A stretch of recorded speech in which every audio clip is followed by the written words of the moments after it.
Welcome back, ladies and gentlemen. Happy Monday morning. It's good to see you again. Well, of course, I can't actually see you, but see you on the screen. Welcome to 2020, where it's all made up.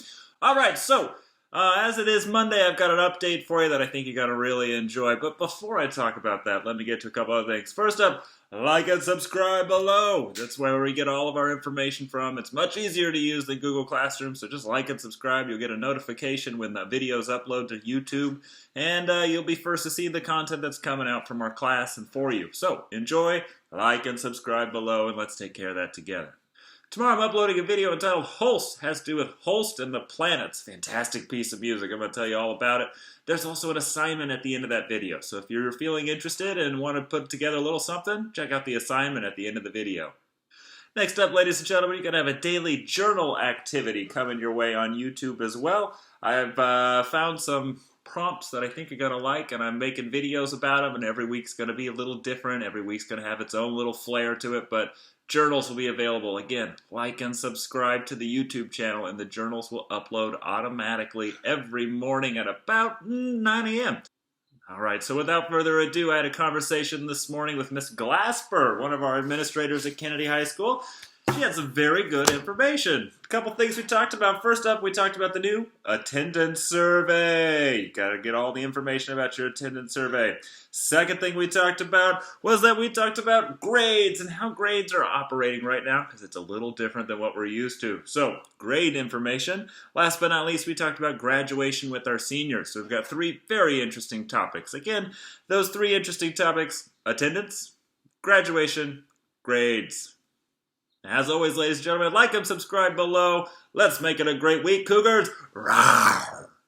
Good morning, Miss Glasper. Good to see you again. Go Cougars. All right. Yeah. How are you doing? I'm doing great. How are you? Doing fine, doing fine. Just here enjoying the day with my cats, Big stuff, big stuff. We might take a walk later. Exciting. That's good. The sunshine is good. Cool. Sorry. No worries. It's like you're an administrator or something. No, the phone's ringing. I'm like, I don't know who's calling. Yeah. Who's calling me? Don't they know there's a pandemic? Yes, exactly.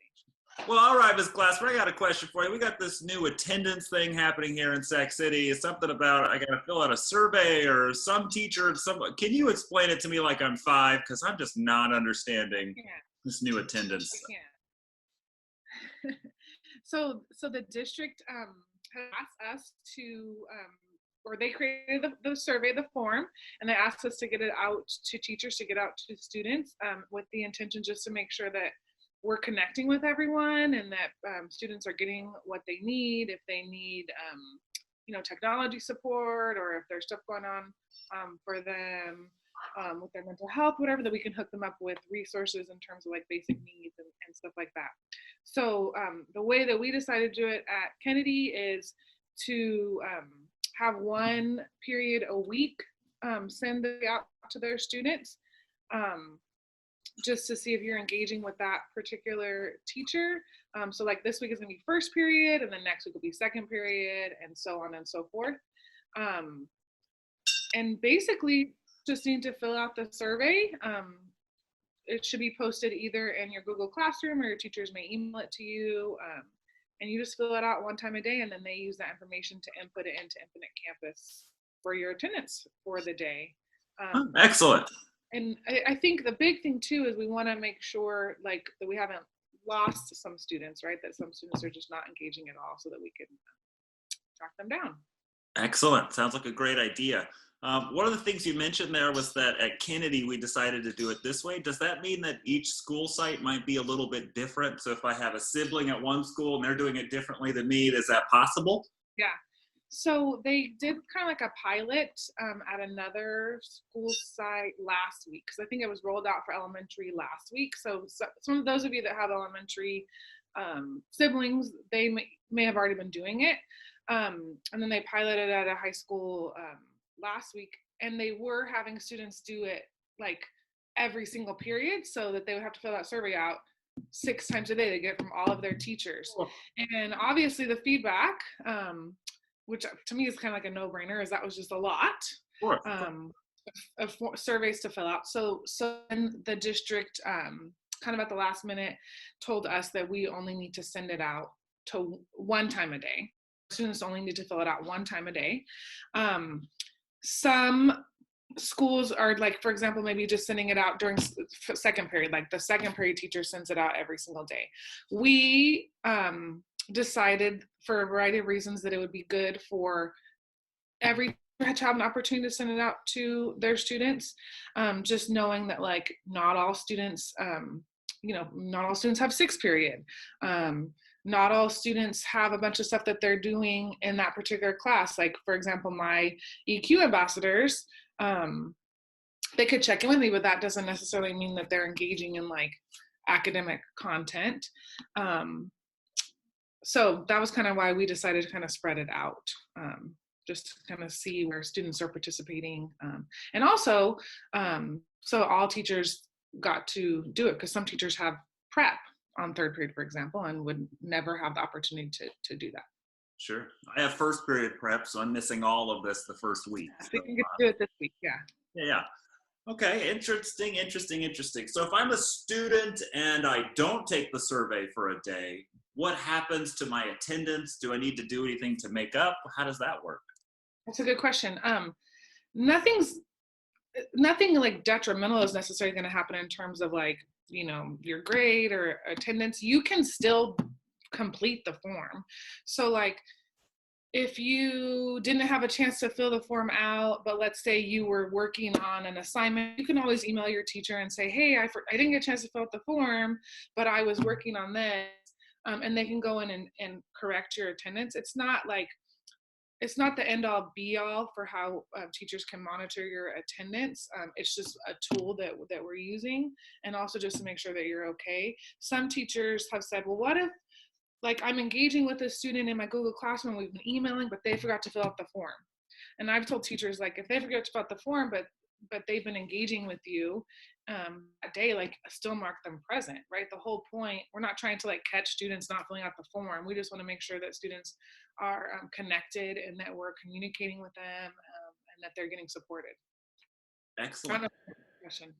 No, that makes perfect sense to me. Looks good. Okay. Let's see, are there any other frequently asked questions that you've come up against with this? I know it's day one. Yeah. But I think one that might be interesting for or good for students to know is that teachers have been asking, like, what about 0 and 7th period? Do we take attendance for that? We're not taking attendance for 0 and 7th period, just periods 1 through 6. So don't, feel stressed out which I don't know that you would necessarily go in and check attendance, but you're not going to be marked present for all your classes every single day. It's only going to be one, so don't worry about 1st and 7th period, or excuse me, not 1st, 0 and 7th period. The other thing is teachers have asked, what about students who don't have 6th period, or what about students who don't have XYZ period? Are they going to be marked absent for that week that we're checking attendance for that period? And they will be, because they don't have a period, but we know that they don't have that period, right? And so don't stress out about it. Like, if you're worried about it, you can email one of your other teachers and ask them to mark you present, but nothing's gonna happen. Not gonna get phone calls home that you did something wrong or anything like that. It's not a perfect system. So if you aren't scheduled for a period, then you might be marked absent for that week. But obviously if you're still logging into Google Classroom and things like that, we know that we're connected with you. excellent. Seems like the whole thing makes sense. We're just trying to check in with students and make sure that we can take an attendance every day and just move forward in as best a way as we can. Yeah, I mean, and the other thing too is like, this is the first time we're doing it. We might find like in a week that we need to do things a little bit differently. I don't know. So I think, again, the big takeaway is that the purpose of taking attendance in the form is that we want to make sure our students are still connected to us, that we're communicating with them, that they're getting the support that they need. I mean, that's the purpose. We're not trying to catch anyone. We want to make sure we're taking care of our students. That all makes sense to me. And again, I'm sure I'll have students that ask questions. Should they email teachers first? Should they just kind of be patient? And yeah, if you have a question, okay, but just be patient, fill out the survey, see what happens. Is that kind of the advice we would give at this time? Yeah, I mean, I think if they have questions, they can ask their teachers, and a lot of teachers have already this morning sent some stuff to me that students have asked. Sure. It's okay, Um, yeah, I would say Stay just adaptable, slow and yeah, steady. We'll be yeah. fine. Let's see. So could we shift gears for a moment here? And how about quarter 4 grades? What's the deal with our? How are we grading? I mean, students need to know how to jump through the hoops that we're creating. Are their grades just stuck at March 13th, or what's happening? That's a really good question. That's the question of the hour. So what the district has decided is that whatever their grade was on March 13th, their grade cannot go lower than that. So in terms of quarter 4 so far, what we've been told is that, and I don't know if it will change, I'm going to be honest, but so far what we've been told is that whatever their grade was the 13th, it cannot go lower than that. So my assumption is that for quarter 4, teachers are posting assignments and doing things like that, but it can only raise your grade for the semester. And so, that's tricky because, some students might just think like, well, what do I need? Do I need to do anything? And the truth is that I would say, yes, you do, because you still are trying to prepare for your classes for next year. And if you don't do and engage in the content, then you're not going to be prepared. But the reason why the district has that policy right now is because not every single one of our students has the same access to technology. Not every single one of our students has the same access to internet. Some of our students are working 60 hours a week. Some of our students have siblings and their parents are essential workers and they're going to work, and so they're having to manage their siblings doing their distance learning and taking care of them. And I mean, I'm a grown adult parent, and I'm trying to manage working and my own kids distance learning, and it's hard. So we just want to make sure that, like, given circumstances outside of your control, that you're not going to be penalized if you can't fully engage in the academic content in the same way that you would if we were at school.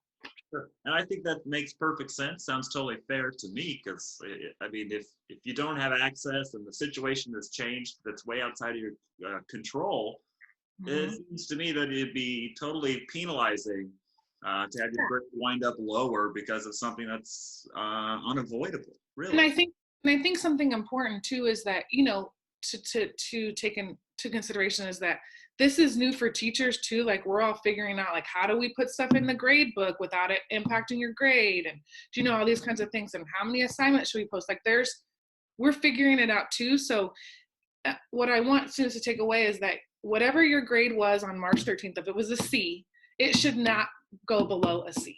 Sure. Okay. If you think that it is, then you need to ask your teacher about it, or bring it to our attention, or talk to your counselor so that we can support you. And I don't, teachers are not doing that on purpose. I think most of them understand that it's not supposed to go down, but sometimes we don't necessarily always know how, like, what's the best way to put it in the system so it doesn't lower your grade. Those conversations are happening. How do we account for work that's being turned in so it can raise your grade, but it doesn't hurt your grade? Right. So, pay attention to those sorts of things. And those of you that had Fs, like, honestly, like, this is a golden opportunity for you, because you just can really focus on those classes too that you had Fs in to raise your grade. You're not falling further and further behind per se. So I don't know. I think I would continue to engage in your classes because you're preparing, right, for next year. And then also, like, you guys could all have A's because your grade's not going to go down. Like, perfect opportunity to raise your GPA. Yeah. Great opportunity to raise the GPA. But yeah. Interesting. Well, I guess as a lead-in, I mean, just where my brain is going, have there been any discussions about next year and what we're doing there? Not quite yet. I don't know. I don't know if you or if anybody has kind of Governor Newsom, we heard, has made some comments about how next year might have to look a little bit differently in terms of like social distancing and stuff like that. We don't have any idea what that might look like, if it means that we're going to be doing talks or whatever. Those conversations haven't started yet. We're still dealing with the first half of the problem. Yeah, yeah.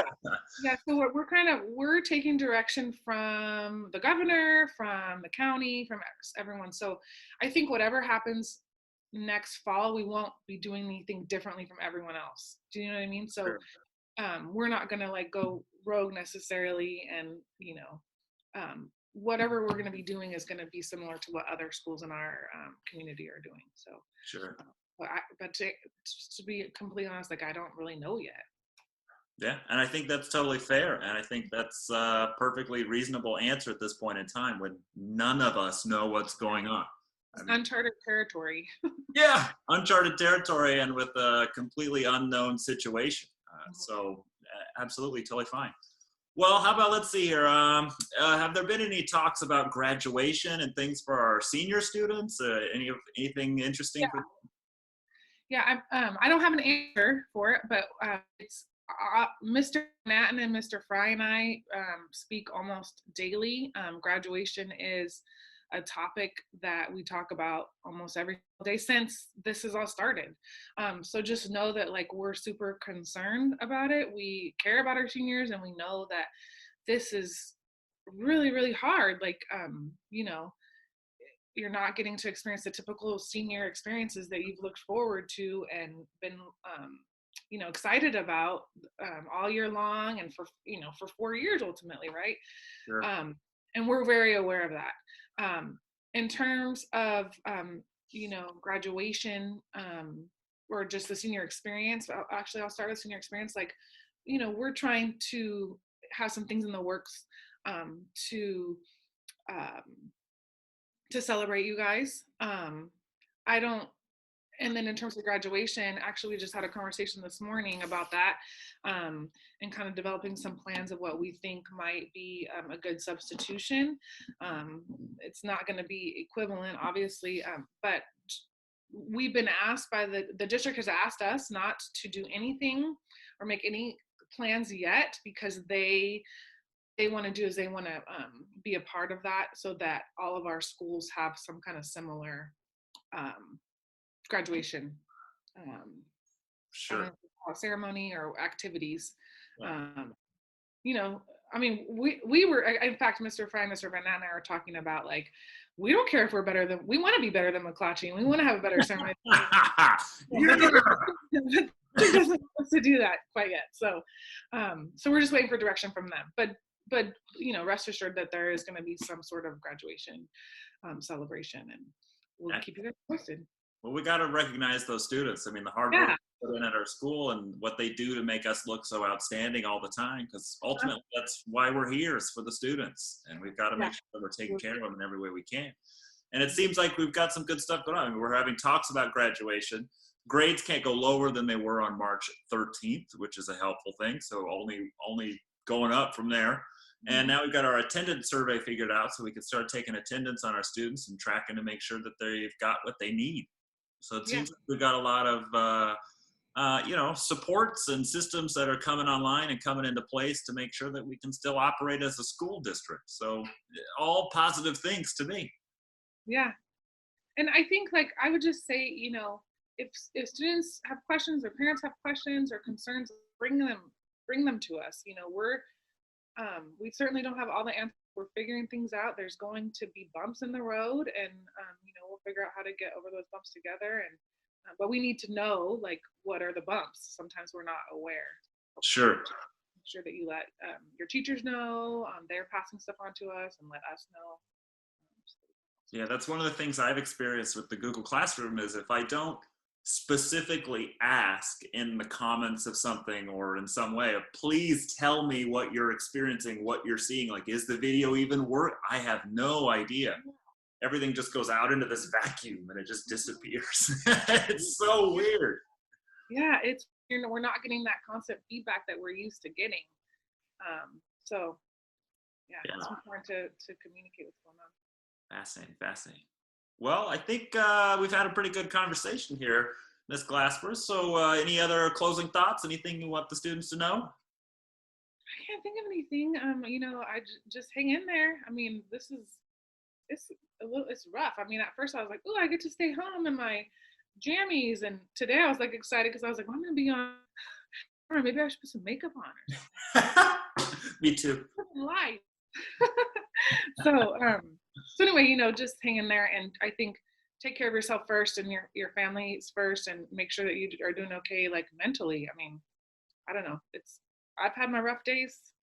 I'm sure we Certainly. all have, and just get outside and um, try and stay active and be engaged and stimulated mentally. Yeah. Excellent. Well, thank you. I appreciate it very much. Appreciate you taking the time to come in and chat with me today. Anytime you want, you're welcome on. I mean, come on in. Ooh, We I can. know. Well, thanks for taking the time today. I appreciate it. I hope you have a great rest of your day there, Miss Glasper.